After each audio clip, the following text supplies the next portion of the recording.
IT क्या, क्योंकि IT बहुत देर से पिट रहा है और कुछ लोग कह रहे हैं वी मिस्ड द बस, कि हमने जो 90s में आईटी में किया वो हमने एआई के बाद we have completely missed, sector is destroyed, उसका कोई ना सैलरीज बढ़ रही हैं और आप एक तरह से ओल्ड टेक्नोलॉजी से वेस्ट विंग की तरफ जा रहे हो। पर आप कह रहे हैं आईटी सेक्टर में भी एक रिवाइवल है या वापस हम उसको मॉडिफाई करके। वीडियो को 5 सेकंड के लिए इसलिए पॉज किया क्योंकि मेरी आपसे रिक्वेस्ट है कि अगर आपको पसंद आए तो आप इस वीडियो को लाइक और चैनल को सब्सक्राइब कर लीजिए। जो ग्लोबल जिस तरफ टेक्नोलॉजी जा रही है उसका एक नया हिस्सा बनने वाले हैं, तो that is the sector you are again thinking will rise. Actually Bhandari साहब, थोड़ा सा मुझे टेक्नोलॉजिकली बताना पड़ेगा यहाँ पे। एस्ट्रोलॉजिकली तो मैं कॉम्बिनेशन देख चुका हूँ कि राइज होगा अभी आईटी में अगले वर्ष, और ये अक्टूबर नवंबर के बाद धीरे धीरे होना शुरू होगा। अभी व्यूअर्स एक एग्जांपल समझ जाएंगे, क्योंकि मे भी हो सकता है ज्योतिषियों के मुंह से एग्जांपल अच्छे न लगे। मैं एक एग्जांपल दे देता हूँ।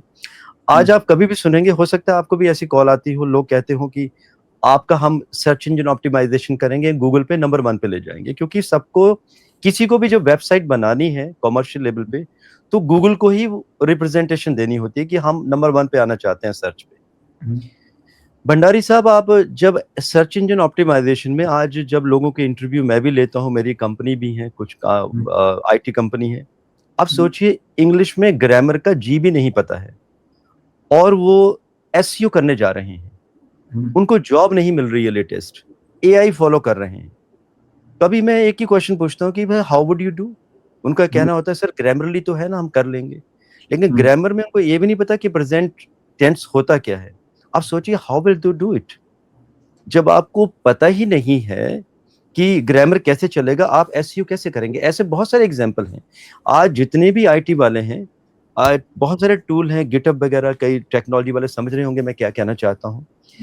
बनी बनाई चीजों को, कोड्स को उठा के इंटीग्रेट कर रहे हैं अपनी एप्लीकेशन में, और ये कभी सोचते भी नहीं है कि इनके ऊपर कभी ना कभी अटैक हो जाएगा। क्योंकि सेम लाइब्रेरी, सेम क्लासेस आप किसी की कॉपी करते हो, पेस्ट करते हो, एक एप्लीकेशन रेडी करते हो, भाई वो बचेगी थोड़े नहीं, वो तो डेली वनरेबल हो जाएगी, डेली के डेली अटैक होंगे उसके ऊपर। Your wish is my command. A lot of you have been telling me that I need to start an English YouTube channel. As you see me on national television doing debates in English, I write in English, but important issues, some of you would be more comfortable to hear videos in English. So at least twice a week on my new English channel, either with a guest or conversation, or once a week covering the important issues, I would be posting on this channel in the original English audio. I may also put certain AI videos in English with translation so that you can get that experience also. So please shower your love there, your support there, and join this English YouTube channel. Thank you so much. अब देखिए भंडारी साहब, मैं IT passed out हूँ 2003। हमारे समय में ना बहुत प्रिसीजन से काम करते थे हम लोग। सिक्योरिटी की तो बात ही नहीं थी। जब एप्लीकेशन डिजाइन करते थे, जब डेवलपमेंट करते थे, तो सिक्योरिटी साथ साथ में चलती थी हमारी।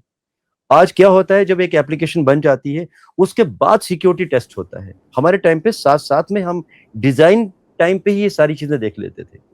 ये जो बने बनाए टूल आ गए हैं आज की डेट में, ओपन सोर्स, इसमें लाइब्रेरी एंड क्लासेस इतनी भारी हैं कि हर व्यक्ति को अपनी साइट बनानी है। ओपन सोर्स में कहते हैं जी 4 घंटे में वेबसाइट बन गई।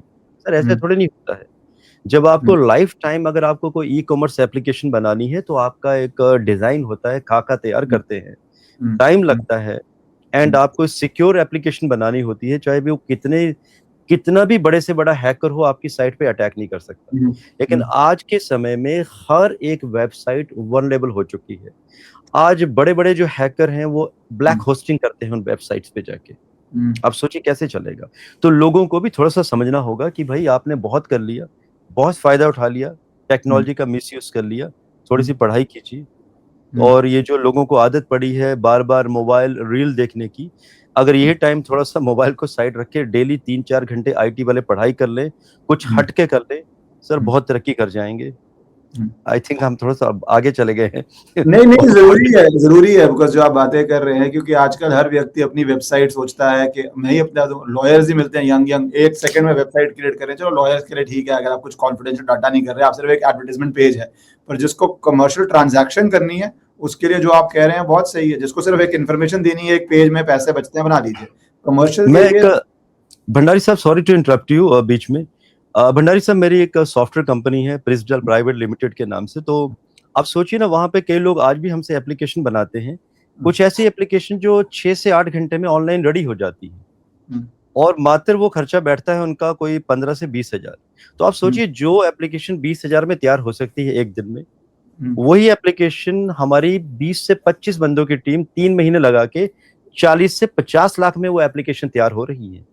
अब सोचिए जो व्यक्ति 50 लाख में एक एप्लीकेशन तैयार करवा रहा है जो उसको 4 घंटे में मिल सकती है, सेम फीचर्स, सर कुछ तो फर्क होगा उसमें, क्योंकि वो हैक नहीं होगी, आपको बिजनेस अच्छा मिलेगा, लॉन्ग रन पे आप ऑर्गेनाइज अच्छे से करेंगे, आप ग्रोथ करेंगे। सर यही तो फर्क है। आज हर व्यक्ति वेबसाइट बनाना चाहता है, ई कॉमर्स में उतरना चाहता है, लेकिन उन्हें पता ही नहीं है कि करना क्या है। हर व्यक्ति को साइट बनानी है। प्रशांत जी, जो आप बात कर रहे हैं, जो आपके पास आ रहा है 40 लाख खर्च रहा है, मैं तो सिंपल बात बोलता हूँ, आप 25,000 में भी वेबसाइट बना सकते हैं, आपके पास आके प्रोफेशनली बना सकते हैं।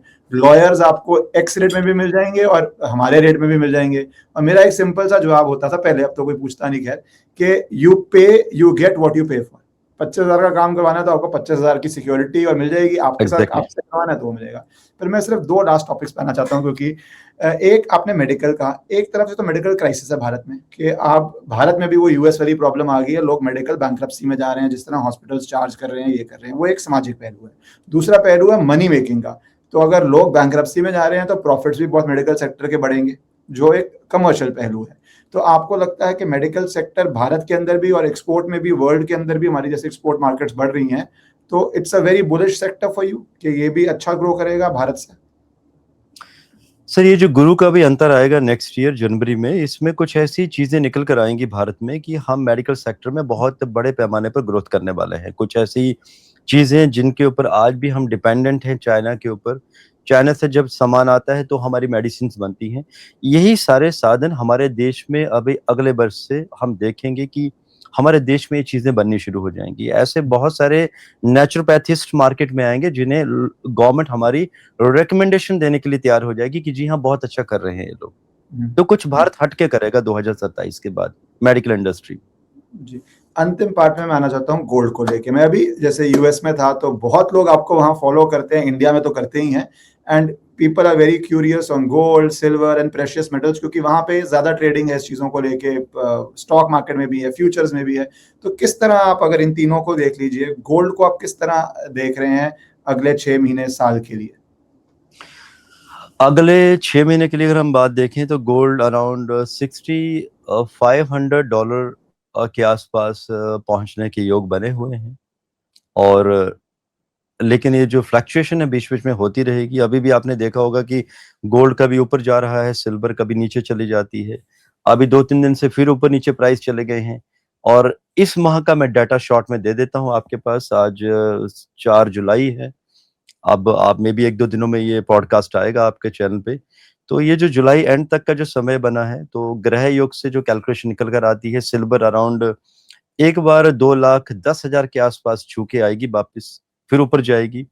एंड सोना, अगर एमसीएक्स की बात करें गोल्ड, तो 1,37,000 के आसपास एक बार छुएगा जरूर, एंड ऊपर की तरफ फिर रुक करेगा। तो ये लो लेवल जो गणित हमारा निकल कर आ रहा है मंडेन एस्ट्रोलॉजी से, ये आंकड़े मैंने आपको दे दिए।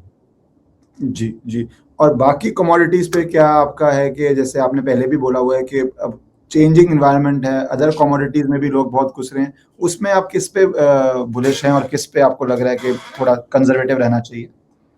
कॉपर में कई लोगों ने नुकसान किया है बहुत बड़ा जनवरी एंड 2026 में। तो उन लोगों के लिए मेरी हिदायत है कि आपने अगर कुछ ऐसे मिनरल स्टॉक्स लिए हैं, शांति से बैठे रहिए, डरिए मत, और फायदा मिलेगा आपको। रैली आएगी कॉपर में और पैसे आपके पूरे हो जाएंगे, डरने वाली बात नहीं है। और वैसे भी मार्च अप्रैल 2027 तक कॉपर की कीमतें अचानक ही स्टेबल हो जाएंगी, बीच में कॉपर बढ़ जाएगा। और रही बात हमारे देश की, तो थोरियम के ऊपर अभी बहुत बड़ा काम करने वाली है सरकारें हमारी। और क्योंकि हमारे देश में थोरियम बहुत ज्यादा निकलता है, तो उसमें हमें पॉजिटिव रहना चाहिए, इंस्टेड ऑफ कि हम यूरेनियम का इंपोर्ट करें बहुत ज्यादा। और अवेलेबिलिटी भी बहुत कम है, कुछ देशों के ऊपर डिपेंडेंट रहना पड़ता है हम लोगों को। तो थोरियम पे बहुत बढ़िया काम होगा।